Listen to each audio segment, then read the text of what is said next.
জুন্নুন মিসরি রহমাতুল্লাহ কি আল্লাহ, আল্লাহর বহুত বড় একজন ওলি। নদীর কিনারে তিনি দাঁড়ায় আছেন। হঠাৎ করে আল্লাহর ওলি দেখেন নদীর কিনারের মধ্যে একটা বিচ্ছু দাঁড়ায় রইছে। এই বিচ্ছুটা নদী পার হতে চায়, কিন্তু কেমন করে নদী পার হবে? কোনো নৌকা নাই, কোনো খেয়া নাই, কেমন করে বিচ্ছু পার হয়? হঠাৎ করে আল্লাহর ওলি দেখেন পানির নিচ থেকে একটা কচ্ছপ পানির উপরে ভাসলো, আর কচ্ছপটা নদীর কিনারে আসলো। বিচ্ছুটা লাফ দিয়ে কচ্ছপের পিঠে বসলো, আর কচ্ছপ বিচ্ছুটারে খেয়া হইয়া নদী পার করা দিল। এইবার জুন্নুন মিসরি কয়, মালিক তোমার কুদরতে তুমি বিচ্ছুরে নদী পার করে দিছো। আল্লাহ, আমারও নদী পার হতে মন চায়, আমি একটু দেখতে চাই বিচ্ছু কোন দিকে যায়। কেন তুমি এইভাবে বিচ্ছুরে নদী পার করাইলা? আমারও তুমি নদী পার করাও। আল্লাহ পাক রব্বুল আলামিন তার অলির অন্তরে ইলহাম করলেন, হাতের জায়নামাজ পানিতে বিছায়া দাও। আরেকটু জোরে কন্যা সুবহানাল্লাহ। আমাদের সিলেটের শাহজালাল মজরুদিয়া মনি রহমতুল্লাহ আলাইহি গৌর গোবিন্দের সাথে যুদ্ধ করার জন্য ইয়ামেন থেকে সিলেটে এসেছিলেন। সুরমা নদী পারি হয়েছেন নৌকায় না যায় না মাঝে বৈশা। আর একটু জোরে, নৌকায় না যায় না মাঝে বৈশা। আল্লাহ পারেনি না পারে না, এই ক্ষমতা আল্লাহর আসেনি না নাই? আর একটু জোরে বলেন, আসেনি না নাই? মানুষ যা পারে না পারে কে? মানুষ যা দেখে না দেখে কে? মানুষ যা শুনে না শুনেন কে? আল্লাহ পাক কই, ওয়ালি হাতের জায়নামাজ পানিতে বিছায় দাও। জুন্নুন মিসরি পানিতে জায়নামাজ বিছায় দিলেন। আল্লাহর ওলি জায়নামাজে বৈশা নদী পার হয়ে গেলেন। এরপরে তিনি বিচ্ছুর পিছনে পিছনে যাইতেছেন। বিচ্ছুটা কোন দিকে যায় দেখতে একটু মন চায়। যাইতেছেন যাইতেছেন, হঠাৎ করে তিনি তাকায় দেখেন হাওরের মাঝখানে একটা গাছ, গাছের দিকে এই বিচ্ছুটা রওনা দিছে। তিনিও তো পিছনে পিছনে দ্রুত বেগে বিচ্ছুটা দৌড়াইতেছে, তিনিও পিছনে পিছনে। হঠাৎ করে নজর পড়লো গাছের নিচে একটা যুবক মনের আনন্দে ঘুমাইতেছে। এ যুবক, তোমাকে বলতেছি যুবক, এ যুবক দিলটা নরম করে কথাগুলি শোনো। তোমার মতো কত যুবক যৌবনে কবরে চলে গেছে, একটু চিন্তা করে দেখো। ডান দিকে তাকাইলে দেখবা তোমার খেলার সাথী কবরে শুয়ে রইছে, বাম দিকে তাকাইলে দেখবা তোমার লেখাপড়ার সাথী কবরে শুয়ে রইছে। তুমি মনে করতেছো আমি নামাজ ধরব, আল্লাহকে মানব, আল্লাহর বিধান মতো চলবো আর একটু সময় পরে। কিন্তু বহু যুবকের আর এই সময় হায়াতে মিলে না। আসেনি না নাই? জোরে কর। ঘুমাইছে তো জীবনের শেষ ঘুম, বাপ মার কাছ থেকে বিদায় নিয়েছে তো জীবনের শেষ বিদায় হয়ে গেছে, আর বাপ মার কাছে ফিরে নাই। কত বাবা সন্তানের কাছ থেকে বিদায় নিয়ে বের হয়েছে, আর সন্তানের কাছে ফিরে আসে নাই। এর যুবক, এই যুবক মনের আনন্দে গাছের নিচে ঘুমাইতেছে, আর যুবকের মাথার পাশে একটা বিষাক্ত সাপ ফনা ধরে আছে, যে কোনো মুহূর্তে যুবককে দংশন করবে। ওই অবস্থায় বিচ্ছুটা যাইয়া দেরি করলো না, লাফ দিয়া বিচ্ছুটা সাপের মাথায় বসলো। বৈশা এমন ভাবে সাপরে কামড় দিল, মুহূর্তের ভিতরে সাপটা বিচ্ছুর কামড়ে মারা গেল। এইবার আল্লাহর ওলি জুন্নুন মিসরি যুবককে ঘুম থেকে ডাকাইলেন, রে যুবক, একটু উঠো, মাথার পাশে কি ঘটে গেল দেখো। যুবক মাথার পাশে দৃশ্য দেখে অবাক। আল্লাহর ওলি বলেন, জীবনে কি নেক আমল করেছো একটু কও, জীবনে কি নেক আমল করেছো একটু বলো। যে নেক আমলের কারণে আল্লাহ তোমার নাম যৌবনেই অলির খাতায় আল্লাহ উঠায় দিছে। এজন্য আল্লাহর যত অলি হইছেন সবাই অলি হইছেন যৌবন কালে। যৌবন কালটা হলো আল্লাহর অলি হওয়ার বয়স। এই পৃথিবীতে যত আল্লাহর অলি অতিবাহিত হয়েছেন সবাই অলির খাতায় নাম লেখাইছেন বুড়া বয়সে না, বরং যৌবন কালে। আল্লাহু আকবার। যৌবনকালে ওলির খাতায় নাম লেখাইছেন, কারণ যৌবনে ইবাদত আল্লাহর কাছে বেশি প্রিয়। লা ওয়ারআ কাল কাফি, লা ওয়ারআ কাল কাফি। আল্লাহর নবী রহমতের নবী বলেন, যেই বয়সে গুনাহ করার শক্তি ছিল এরপরও করে না, যেই বয়সে চুরি করার ক্ষমতা ছিল এরপরও করে না, আল্লাহর ভয়ে ওই মানুষটা তোমাদের মধ্যে আল্লাহর ওলি হইয়া যা। এ যুবক, এমন কি নেক আমল করেছো একটু বলো। যুবক তখন বলতেছে, আল্লাহর ওলি গো, আমার তো এত কিছু নেক আমল মনে পড়ে না, তবে যদ্দূর মনে পড়ে আমি একজন রাখাল, মানুষের গরু রাখালি করি, উট রাখালি করি, বেড়াদম্বা রাখালি করি। যেখানেই আমি থাকি, হাওরে থাকি আর জঙ্গলে থাকি, যখনই আজান শুনি সাথে সাথে নামাজে দাঁড়ায় যায়। দুনিয়ার কোনো কাজ আমাকে নামাজ থেকে গাফেল করতে পারে না। কাজ পরে নামাজ, আরো জোরে বলেন, কাজ পরে নামাজ। দোকানদারি আগে না পরে? দোকানদারি আগে না পরে? নামাজ পড়ে না আগে? এই যুবক কই, আমি যেখানেই থাকি সেখানেই নামাজে দাঁড়ায় যাই। আল্লাহ পাক এই উম্মতের জন্যই গোটা জগৎটারে মসজিদ বানায় দিছেন। আগের কোন উম্মত হাওরে নামাজ পড়লে নামাজ হতো না, আগের কোন উম্মতের জন্য জঙ্গলে নামাজ পড়লে নামাজ হতো না, নির্দিষ্ট জায়গায় আইসেই নামাজ আদায় করতে হতো।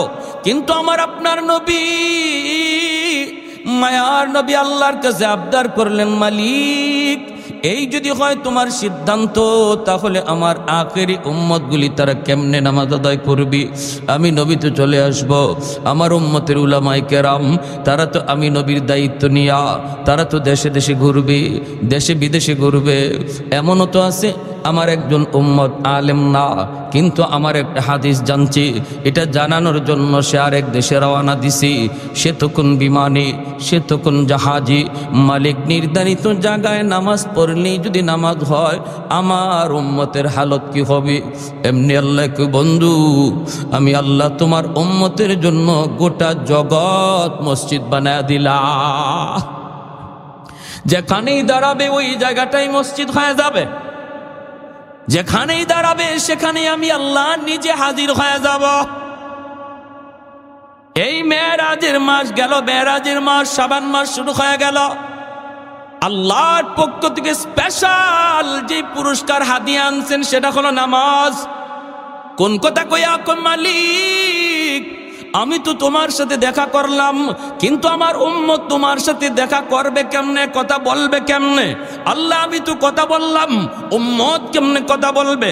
আল্লাহ কয়, বন্ধু আমি আল্লাহর কাছে আইসো উম্মতের কথা ভুললা না, জানি তুমি উম্মতের কথা আমার কাছে কইবা, এজন্য আমি আল্লাহ একটা ব্যবস্থা করে দিছি, নামাজ। আসসালাতু মিরাজুল মুমিনিন। তোমার উম্মত যখন নামাজে দাঁড়াবে তখনই আমি আল্লাহর সাথে তার কথা হবে। যখনই এজন্য নামাজে দাঁড়ায় আমরা বলি আলহামদুলিল্লাহ, সমস্ত প্রশংসা আল্লাহর। আল্লাহ তখন নিজের পরিচয় দেন না, পরিচয় না দিয়ে আল্লাহ বলে, কার প্রশংসা তুমি করতেছ? কয় লিল্লাহ। আল্লাহ তখন নামাজের প্রশ্ন করে, মানিল্লাহ, কে তোমার আল্লাহ? কয় রব্বুল আলামিন। আল্লাহ তখন কয়, মানির রব্বিল আলামিন, কে তোমার রব? কয় আর রহমান। আল্লাহ বলেন, মানির রহমান, কে তোমার রহমান? নামাজি তখন কয় আর রাহিম, তিনি হলেন রহিম। আল্লাহ আবারও কয়, কে তোমার রহিম? মানির রাহিম। কয় মালিক ইয়াউমিদ্দিন, যিনি কিয়ামত দিবসের মালিক।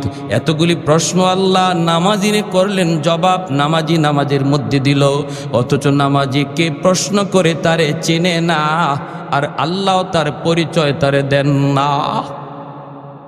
যখনই কয় মালিক ইয়াউমিদ্দিন, কিয়ামত দিবসের মালিক, তখনই আল্লাহ পাক রব্বুল আলামিন নিজের পরিচয়টা দিয়া দেয়। আল্লাহ কয়, রে বান্দা শুন, এতক্ষণ পর্যন্ত যারে তুমি আল্লাহ কইছো, যারে তুমি রব কইছো, যারে তুমি রহমান কইছো, যারে তুমি রহিম কইছো, যারে তুমি মালিক ইয়াউমিদ্দিন কইছো, আমি সেই আল্লাহ, আমি সেই রব। জোরে বলি সুবহানাল্লাহ। তখন বান্দা আল্লাহর পরিচয় পাইয়ে আল্লাহর কাছে ডাইরেক্ট কয়, ইয়্যাকা না'বুদু ওয়া ইয়্যাকা নাস্তাঈন। এতক্ষণ চলছে থার্ড পারসনে, আল্লাহর সাথে কথা হয়েছে থার্ড পারসনে, এখন আইছে আমার ভাইয়েরা সরাসরি এখন সরাসরি কথা চলছে সেকেন্ড পারসনে। আল্লাহরে কয় ইয়্যাকা না'বুদু ওয়া ইয়্যাকা নাস্তাঈন, আমি তোমার ইবাদত করি, তোমার কাছে সাহায্য চাই, আমি তোমারই ইবাদত করি, তোমার কাছে সাহায্য চাই। আল্লাহ পাক তখন খুশি হয়ে বলে বান্দা আমি তোমার উপরে খুশি, কি চাও বলো? কয় ইহদিনাস সিরাতাল মুস্তাকিম, আল্লাহ তোমার কাছে আমি জান্নাতের রাস্তা চাই। এজন্য ভাইরা বন্ধুরা যুবক ডাক দিয়া কয় আল্লাহর ওলি গো, আমি যেখানেই থাকি সেখানেই নামাজে দাঁড়ায় যাই। এ যুবক, যৌবনে আল্লাহর ওলি হওয়ার একটা বিশেষ আমল, নামাজের ভিতরে কোনো কমতি রাখা যাবে না। যৌবনে আল্লাহর ওলি হওয়ার একটা উল্লেখযোগ্য আমল যৌবনে পাক্কা নামাজি হওয়া। এরপরে যুবক বলতেছে আমি যখন ঘর থেকে বের হলাম আল্লাহর কাছে ডাক দিয়ে বলি মালিক আমি তো বের হইতেছি, তোমার নামে বের হলাম। এজন্য আমরাও যখন কোথাও ঘর থেকে বের হব, দোকানে যাই, হাওরে যাই, বাজারে যাই, শহরে যাই, বলবো বিসমিল্লাহি তাওয়াক্কালতু আলাল্লাহ লা হাওলা ওয়ালা কুওয়াতা ইল্লা বিল্লাহিল আলিয়্যিল আযীম। এই দোয়াটা পড়ে যে মানুষ বের হয়, যেই মানুষটা ঘর থেকে বের হয়, সে নিজের আল্লাহর হাওলা করে বের হয়। আল্লাহ বলে বান্দা তুমি যখন আমার উপরে নিজের হাওলা করো তখন তোমার নিরাপত্তার জিম্মাদারি আমি আল্লাহর হাতে। গাছের নিচে যখন ঘুমাইতে যাই তখনও কইতেছি আল্লাহ আমি ক্লান্ত পরিশ্রান্ত, আল্লাহ আমি বড় পরিশ্রান্ত, আমি একটু ঘুমাবো, কিন্তু কোন ভরসায় ঘুমাই? আল্লাহ এখানে যদি আমারে কোনো জীব জানোয়ারে ক্ষতি করে বাঁচানোর কেউ নাই, আপন বলতে কেউ নাই। আল্লাহ একমাত্র আমি তোমার হাওলা করলাম, আল্লাহ তোমার উপরে ভরসা করলাম। আল্লাহ বলে ওয়া মান ইয়াতাওয়াক্কাল আলাল্লাহ ফাহুয়া হাসবু, বান্দা আমার উপরে তুমি যেই পরিমাণ ভরসা রাখবা আমি তোমার সাথে ওই পরিমাণ লেনদেন করব। ভরসা আমরা আল্লাহর উপরে করব 50% না 100%? জোরে বলেন 50 না 100% ভরসা যখন আল্লাহর উপরে করব, আমার আপনার জিম্মাদারিও আল্লাহ 100% নেবে। আমাদের ইয়াকিনে দুর্বলতা, আমরা আল্লাহর উপরে 100% ইয়াকিন আনতেই পারি না, করতে পারি না। যারা করছে তারা ফল পাইছে। ওই যুবক 100 ভরসা আল্লাহর উপরে করছে, বিধায় যখন সাপ আসছে তারা মারতো, আল্লাহ নদীর ওই পার থেকে বিচ্ছুরে পাঠাইছে, যা যেই সাপ আমার ওই যৌবনকালে যে আমার অলির খাতায় নাম লেখাইছে তার ক্ষতি করতে চায়, তুই যে সাপরে মার। আল্লাহর কুদরতে নদীর ওই পার থেকে বিচ্ছু আইসা সাপরে কামড় দিয়া মাইরা যুবকের হেফাজত আল্লাহ করলেন। সুবহানাল্লাহ, জোরে কর। এজন্যই ভাইয়েরা মনে রাখবেন, আল্লাহ পাক কয় ওই যুবকগুলি যতদিন জমিনে থাকবে আমি আল্লাহ আযাব গজব থেকে জমিনে হেফাজত করব। এই যুবকের কলিজে আল্লাহর ভয় কেমনে আইছে? কই মাদ্রাসা আছে বিদায়, উলামায়ে কেরামের মেহনত আছে বিদায়, মুরব্বী মানুষ এখনো বৃদ্ধ বয়সে আল্লাহর কদমে সেজদা দেয়, আল্লাহকে চিনে, আল্লাহ আল্লাহ জিকির হয়। কেন হয়? কারণ সমাজে এখনো আল্লাহ নামের পরিবেশ আছে, ঠিক না? এখনো মাদ্রাসা আছে, উলামায়ে কেরামের হরকত আছে, উলামায়ে কেরামের মেহনত আছে। উলামায়ে কেরামের মেহনত যতদিন থাকবে জমিনের মানুষ ততদিন আল্লাহ আল্লাহ জিকির করবে। মাদ্রাসা যতদিন থাকবে ততদিন আল্লাহ বলার পরিবেশ থাকবে। আর আল্লাহ পাক তখন আসমান জমিনকে আল্লাহর রহমত দ্বারা বাঁচায় রাখবে। আর যতদিন মাদ্রাসা থাকবে না, যেদিন মাদ্রাসা থাকবে না, আলেম ওলামা থাকবে না, ওই দিন আল্লাহ জমিনও রাখার কোনো চিন্তা করবেন না। অতএব কেউ যদি মাদ্রাসার ক্ষতি করতে চায়, মনে রাখবা সে মাদ্রাসার ক্ষতি করল না, বরং নিজের ক্ষতি নিজে করল। কেউ যদি মাদ্রাসা বন্ধ করে দিতে চায়, সে মাদ্রাসার ক্ষতি করল না, নিজের জীবন সে নিজে বন্ধ করে দিল। কেউ যদি মাদ্রাসায় হাত উঠায়, সে নিজের পায়ে নিজে কুড়াল মারলো। কেউ যদি কয় মাদ্রাসা রাখবো না, আল্লাহ তারে রাখবে না। কারণ মাদ্রাসা না থাকলে আল্লাহ কোনো কিছু রাখবার সিদ্ধান্ত আল্লাহ নিবে না।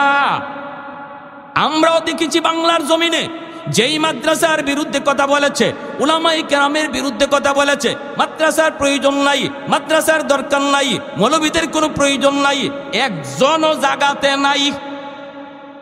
আওয়াজ দেন ঠিক কিনা? একজনও জাগাতে নাই। কে করছে? হেড অফিস থেকে ফয়সালা। ফ্যান ফরবারও আর জায়গা পায় না, হ্যাঁ টাকলা মাথাত পরে কিরে কিলো ফ্যানেও আমারে ভালো পায় না, আর কোনো মানুষ দেখে না। এজন্য বলতেছি মনোযোগ, লাজালতুস সামাআ হাদিদা ওয়াল আরদা খাফসাফা ওয়াত তুরাবা রামাদা ওয়ামা আনজালতু মিনাস সামাই কাতরা ওয়ামা আমবাততু মিনাল আরদি নাবাতা বাল আনজালতু আলাইকুমুল আযাবা সাব্বা। আল্লাহ বলেন যদি জমিনের মধ্যে আমি আল্লাহর নাম না থাকে, যদি কোরআনের হরকত কোরআনের আওয়াজ বন্ধ হয়ে যায়, মানুষ যদি আমি আল্লাহকে ভুলে যায়, তাহলে কি করব জানো? আসমানকে আমি আল্লাহ লোহা বানায় দিব, জমিনকে আমি আল্লাহ তামা বানায় দিব। ওয়ামা আনজালতু মিনাস সামাই কাতরা, এক ফোঁটা রহমতের বৃষ্টি আমি জমিনে নাজিল করব না। ওয়ামা আমবাততু মিনাল আরদি নাবাতা, একটা শস্যের দানাও আমি জমিনে উৎপাদন হতে দেব না। বাল আনজালতু আলাইকুমুল আযাবা সাব্বা, আল্লাহ বলেন পরপর শুধু জমিনে গজব আর গজব নামবে। অতএব যুবক একটু মনোযোগ দিয়ে খেয়াল করে শোনো, আমার নবী রহমতের নবীর সামনে একটা যুবক, বনু তামিম গোত্রের যুবক হাজির হয়ে কাঁদতেছে।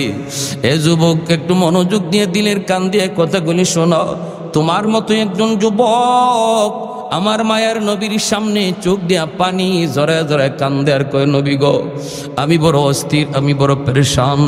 বনু তামিম গোত্রের যুবক, মদিনা শরীফের একটা উল্লেখযোগ্য গোষ্ঠীর নাম বনু তামিম। নবী বলতেছেন, যুবক কেন কান্দ? কই নবী গো আমি কান্না করি এজন্য, আল্লাহ এতদিন পর্যন্ত আমাকে সম্পদ দেয় নাই। আল্লাহ পাকের মর্জি, সম্পদ দেয় কে? জোরে বলেন, একটু জোরে বলেন কে? শক্তির বলে সম্পদ কামাই করা যায়, বুদ্ধির বলে কামাই করা যায়। বুদ্ধির বলে যদি কামাই করা যাইত, বুদ্ধিজীবী 1 নম্বর ধনী হয়ে যাইত। শক্তির বলে যদি সম্পদ কামাই করা যাইত, কুস্তিগীর বাংলাদেশে 1 নম্বর ধনী হয়ে যাইত।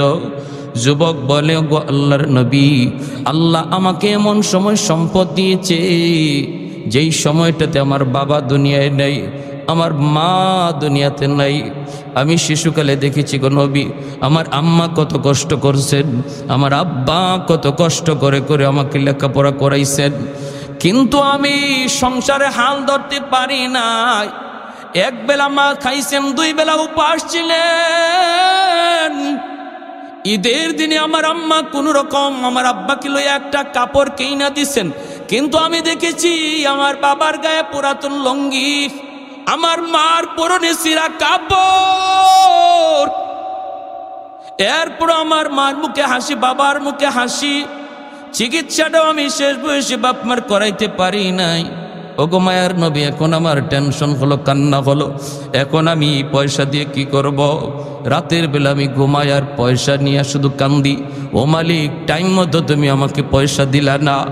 যদি এখন আমার আব্বা আম্মা থাকতেন, আমি যেভাবে খুশি এইভাবে চিকিৎসা করাইতে পারতাম। আল্লাহর নবী গো, আপনার কাছে আমার প্রশ্ন হলো, যদিও আমার মা, যদিও আমার বাবা কবরে শুয়ে রইছেন, তবু আমার বাপ মার সেবা করার সুযোগ আমার আসেনি।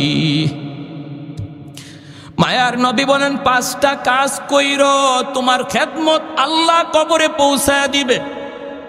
কয়টা কাজের কথা নবী বলছেন? কয়টা? একটু জোরে বলেন কয়টা? কার কার শুনবার নিয়ত আছে 5টা কাজ? একটু হাত তুলে আল্লাহকে দেখান। আল্লাহু আকবার, জোরে বলি আল্লাহু আকবার। 1 নম্বরে নবী বলেন, আসসালাতু লাহুমা, বেশি বেশি করে বাপ মার জন্য তুমি দোয়া করো, যেই দোয়াটা আল্লাহ পবিত্র কোরআনে নিজে শিখাইছেন, রব্বির হামহুমা। আমার সাথে সবাই পড়েন না, দিলটা নরম করে, রব্বির হামহুমা কামা রাব্বায়ানি সগীরা। যখনই এই দোয়াটা করবেন, তখন বাপ মার চেহারাটা নিজের চোখের সামনে নিয়ে আসবেন, চোখের সামনে বাপ মার চেহারাটা আনবেন, আর দোয়াটা করবেন দিলটা নরম করে। এই দোয়াটা শিখাইছেন কে? একটু জোরে বলেন কে? যদি সন্তানটারে মাদ্রাসায় দাও, সন্তানটারে যদি দিন শিখাও, তাহলে এই সন্তান এই শিক্ষাগুলি অর্জন করবে। সন্তান জন্ম দেওয়া বাবার জন্য সার্থক, সন্তান জন্ম দেওয়া মার জন্য সার্থক, সন্তান জন্ম দেওয়া টাকা রুজি করে কামাই করার জন্য নয়, সন্তান জন্ম দেওয়ার উদ্দেশ্য হবে সন্তান যেন আমার নাজাতের উসিলা হয়। দোয়াটা শিখাইছেন আল্লাহ, কবুল করবেন কে? যিনি দোয়া কবুল করবে ইনি যদি দোয়া শিখায় দেয় তাহলে বোঝা গেল এই দোয়া কবুল হবে 100%। ফ্যাক্টরির মালিক সে চাকরি নিয়োগ দিবে, দরখাস্ত 100টা আসছে, একজনের দরখাস্ত যদি মালিকে নিজেই লেখা দেয় তাহলে বোঝা গেল আর কারো চাকরি হোক না হোক ওর চাকরি হবে 100%, ঠিক না? পবিত্র কোরআনুল কারীমের সূরা বনী ইসরাঈল আল্লাহ নিজে দোয়া শিখাইতেছেন, দোয়া করো রব্বির হামহুমা কামা রাব্বায়ানি সগীরা। ও মালিক, শিশুকালে আমার আব্বা আম্মা আমাকে যেইভাবে মায়া করছেন, আমাকে যেইভাবে আদর করেছেন, আল্লাহ তুমি আজকে আমার মা বাবারে এইভাবে আদর করো। আল্লাহ এই কথা বুঝাইতে চাইলেন বান্দারি, শিশুকালে তোমার মা তোমার জন্য কত রাত মাতার পাশে দাঁড়ায় দাঁড়ায় রাত কাটাইছি। বান্দা এটা তোমার মনে নাই, কিন্তু আমি আল্লাহর মনে আছে। কতদিন তোমার বাবা তোমাকে কোলে নিয়ে রাত 3টা বাজে ডাক্তারের কাছে দৌড় দিছে। বান্দা এটা তোমার মনে নাই, কিন্তু আমি আল্লাহর সব মনে আছে। সুবহানাল্লাহ। অতএব যখনই বাপ মার জন্য দোয়া করো শিশুকালের কথাটা আমি আল্লাহরে ইয়াদ করে দিও। আমি আল্লাহ শিশুকালে যেইভাবে তোমার বাপ মা মায়া করছি, আমি আল্লাহ যেন তোমার আব্বা আম্মারে এইভাবে মায়া করি, এরকম আবদার আমি আল্লাহর কাছে কইর। 2 নম্বরে আল্লাহর নবী বলেন ওয়াল ইস্তিগফারু লাহুমা, বেশি বেশি বাপ মার জন্য দান সদকা কইর, মসজিদ মাদ্রাসা দান কইর, এলাকার মানুষের মাঝে দান কইর, বেশি বেশি দান কইর। দান করা মাত্রই তোমার মা তোমার বাবার কবরে আল্লাহর নগদ খেদমত পৌঁছায় দিবে। 3 নম্বরে নবী বলেন ইনফাযু আহদিহিমা মিন বাদিহিমা, বাপ মার যদি কোনো পাওনা থাকে, মানুষ তোমার বাপ মার কাছে কোনো কিছু পায়, এই পাওনাটা তুমি সন্তান পরিশোধ কইর। যদি পাওনা পরিশোধ করো সাথে সাথে কবরে আল্লাহ খেদমত পৌঁছায় দিবে। তোমার বাবা কারো হক নষ্ট করেছে, তোমার বোনের হক তোমার বাবারা নষ্ট করেছে, তোমার বাবার সব সম্পদ তোমারে লিখে দেয়া গেছে, তোমার বোনদেরকে দেয় নাই। বলুন তো বাবা মারা যাওয়ার পর বাবার সম্পদের বন্টন কে করছে? আওয়াজ আসতে কেন? আরো জোরে। সম্পদের বন্টন কে করছেন? মেম্বার সাহেব, চেয়ারম্যান সাহেব, এমপি সাহেব, মেয়র সাহেব? কেউ না। সম্পদ বন্টন করছেন কে? লিযাকারি মিসলু হাজ্জিল উনসায়াইন। আল্লাহ পাক পবিত্র কোরআনে সম্পদের বন্টন করেছে। যে বাবা মৃত্যুর আগে মেয়েদেরকে ঠগাইয়া ছেলেদের নামে সম্পদ লিখে দেওয়া গেছে, এই বাবা যত বড় হাজি হোক, যত বড় গাজী হোক, যত বড় ফাকরিওয়ালা হোক, যত বড় মসজিদের সামনের কাতারে মুসল্লি হোক, সে কবরে যাওয়া মাত্রই তার নামাজ, তার রোজা, তার যাকাত কোনো কিছুই আগুন নেভাতে পারবে না, আগুন শুধু জ্বলবেই। এজন্য নবী বলছেন তুমি যদি বাপ মার সেবা করতে চাও তাহলে দেখো বাবা কারো হক নষ্ট করছে কিনা, এই হকটা তাড়াতাড়ি ফিরাইয়া দাও, তাহলে আল্লাহ কবরের আগুন নিভাইয়া দিবে। এছাড়া কোনো পথ নাই। যদি তুমি বুঝো তোমার বাবা তার বোনদের হক নষ্ট করেছে, তোমার দাদা মারার পর তোমার আব্বা তোমার ফুফুদের সম্পদ দেয় নাই, বাবা মারা যাওয়ার পর তুমি ফুফুদেরকে ডাকো, ডেকে ফুফাতো ভাই বোনরে ডাকো, তো চাচারে ডাকো, চাচাতো ভাই বোনরে ডাকো, ডেকে সম্পদ বুঝাইয়া দাও, তাহলে কবরে আগুন নিববে। আল্লাহ নবী বলেন এই কাজ না কইরা কোনো সন্তান যদি বাবার নামে 40টা না 100টা গরু জবাই কইরাও জিয়াফত করে, বাবার কবরের আগুন 1 জাররা পরিমাণও কমবে না, 1 জাররাও কমবে না। এজন্য আল্লাহ নবী বলেছেন 3 নম্বরে তোমার বাবার দেখো কোনো মানুষের পাওনা আছে কিনা, এই পাওনাটা পরিশোধ করো। 4 নম্বরে নবী বলেন সিলাতুর রাহমিল্লাতি লা তুসালু ইল্লা বিহিমা, তোমার বাবার যারা রক্তের মানুষ, মার যারা রক্তের মানুষ, ওদের খোঁজ খবর রাখো। বাবার রক্তের মানুষ হলো চাচা, বাবার রক্তের মানুষ হলো ফুফু, চাচার খবর নাও, ফুফুর খবর নাও।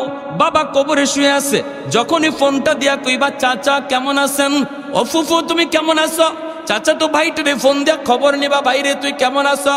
বাবার রক্তের মানুষের খোঁজ নিলা, মায়ার নবী বলেন যেন তুমি ফোনটা বাবার কবরেই লাগাইছো। একজনের সহযোগিতা করলা, সাথে সাথে কবরে আল্লাহ দানের খবর পৌঁছায়া দিবে। মা দুনিয়ায় নাই, কিন্তু মার রক্তের মানুষ আছে, মামা আছে, খালা আছে, নানা আছে, নানি আছে। ওরা আজকে অসহায়, আল্লাহ তোমাকে সচ্ছলতা দান করেছে। যখনই তুমি ওদের পাশে যায় তুমি দাঁড়াইবা সুখে দুঃখে, যখনই তুমি তাদের পাশে যায় দাঁড়াইবা। আল্লাহর নবী বলেছেন, যেই নবী জীবনে কোনোদিন মিথ্যা বলেন না, এই নবী বলেন সাথে সাথে মার কবরে আল্লাহ তোমার খেদমত পৌঁছায় দিবে। 5 নম্বরে নবী বলেন শেষ, ইকরামু সাদিকিহিমা মিন বাদিহিমা। মায়ার নবী, দয়ার নবী বলেন, বাবার বন্ধু বান্ধব যারা, তাদেরকে দেখলে বাবার মতো শ্রদ্ধা কইরো। বাবার বয়সের মানুষ দেখলে বাবার মতো শ্রদ্ধা কইরো। আজকে তোমার বাবা নাই, কিন্তু বাবা যাদের সাথে চলতো এদেরকে দেখলে সালাম দিবা আগে, তারপরে ভালো মন্দ জিগাইবা, পারলে একটু ঘরে ঢুকাইবা, 1 কাপ চা খাওয়াইবা, একটা পান খাওয়াইবা, ঈদের সময় একটা লুঙ্গি দিবা, একটা গেঞ্জি দিবা। মায়ার নবী কয়, বাবা কবরে, কিন্তু বাবার বন্ধুরে তুমি আদর করছো, শ্রদ্ধা করছো। আল্লাহ পাক বলে, তোমার এই কাপড় তুমি পরাইছো দুনিয়ার কাপড়, আর তোমার বাবারে আল্লাহ পরাইবো জান্নাতি কাপড়। মা দুনিয়ায় নাই, কিন্তু মার বান্ধবী আছে। মা যাদের সাথে চলতো তাদেরকে দেখলে পরে মায়ের মতো শ্রদ্ধা কইর। চাচি কেমন আছেন, একটু ঘরে বইসা যান। আজ যদি আমার আম্মা দুনিয়া থাকতেন তাহলে মাকে না দেখে যাইতে পারতেন না। চাচি আসেন না একটু ঘরে, 1 কাপ চা খেয়ে যান। নবী বলে, যেন তুমি তোমার মারই তুমি সেবা করছো। সুবহানাল্লাহ, জোরে কর। এজন্য ভাইরি, আল্লাহর নবী বলছেন, বাপ মার জন্য দান সদকা করলে কবরে খেদমত পৌঁছায় দিবে কে? একটু জোরে বলেন না কে? আর একটু জোরে বলেন না কে? এতটুকু হাদিসের উপরে আমল করব কেডা? কোন সন্তান? যেই সন্তানে হাদিস পড়ছে, যেই সন্তানে মাদ্রাসায় গেছে, যেই সন্তানটার হাত ধরে বাবা মাদ্রাসায় ভর্তি করছে, এই সন্তানই তো হাদিস মতো বাপ মার জন্য আমল করবে, ঠিক না? আরো জোরে কোন ঠিক না? তাহলে সন্তান মাদ্রাসায় দেওয়ার দরকার আছে নি না নাই? যদি আপনার সন্তান আপনার জানাজা দেয়, আপনার সন্তান যদি আপনারে গোসল দেয়, আপনার সন্তান যদি আপনার কবরের পাশ দিয়ে যায়, সন্তানরে যদি দিন না শিখান, সন্তান কবরের পাশ দিয়ে যাইব গান গায়ে গেয়া। বন্ধুদের নিয়ে কত সন্তান গান গায়ে বাবার কবরের পাশ দিয়ে চলে যায়, দিলটা কাঁপে না। আর সন্তানটার যদি কোরআন শিখান, বাবার কবরটা দেখা মাত্রই চোখ দিয়ে পানি আসবে, ইয়াসিন পড়তে পড়তে কবরের সামনে হাজির হবে, আল্লাহ সাথে সাথে কবরের আযাব মাফ করে দেবে। সার্থক ওই বাবা ওই মা, সার্থক যার সন্তান কোরআনে হাফেজ, যার সন্তান আলেমে দিন। এই মাদ্রাসাগুলোতে দেখলাম ছোট ছোট বাচ্চাগুলি, কত বাবা কত মা কত আশা কইরা দিছে। শুনেন, মনে রাখবেন, কোন সন্তান মাদ্রাসায় আসবে এটা মানুষের হাতে না, এটা আল্লাহর কুদরতি হাতে। যেই সিনাকে আল্লাহ চয়েস করেন, নিজে নির্বাচন করেন তার কোরআনকে আমানত রাখার জন্য, তারই মাদ্রাসায় আসার তৌফিক দেন। বাহাদুরি করে সন্তানের সিনায় কোরআন ঢুকানো যায় না। লক্ষ টাকা কোটি টাকা দিয়া ডিগ্রি কিনা যায়, উকিলাতি ডিগ্রি কিনা যায়, ব্যারিস্টারি ডিগ্রি আনা যায়, টাকা দিয়া হরিণের চোখ মিলে, কিন্তু সম্পদ হইলেই সন্তানের সিনায় কোরআন ঢুকানো যায় না, যদি আল্লাহ চয়েস না করে, ঠিক কিনা? এটা আল্লাহর নির্বাচন। আমার ভাইয়েরা, আমি মুসাফির মানুষ, যাব সিলেট, একটু অনুরোধ করব, মুসাফিরের দোয়া আল্লাহর কাছে কবুল। এমন একজন সন্তান বাবার নামে, এমন একজন সন্তান মায়ের নামে বলেন, আল্লাহ যেন নগদ এই খবরটা কবরে পৌঁছায় দেয়, সেবার খেদমতটা যেন পৌঁছায় দেয়। একজন সন্তান হাতটা জায়গায় বলেন, হুজুর ইনশাআল্লাহ আমি 5,000 টাকা ইনশাআল্লাহ আমি মাদ্রাসায় নবীর বাগানে দিব, আমার আম্মার নামে, আমার আব্বার নামে। বলেন হিম্মত করে একজন ভাই সবার আগে যিনি উঠাবেন, এরপরে যত Free audio post production by alphonic.com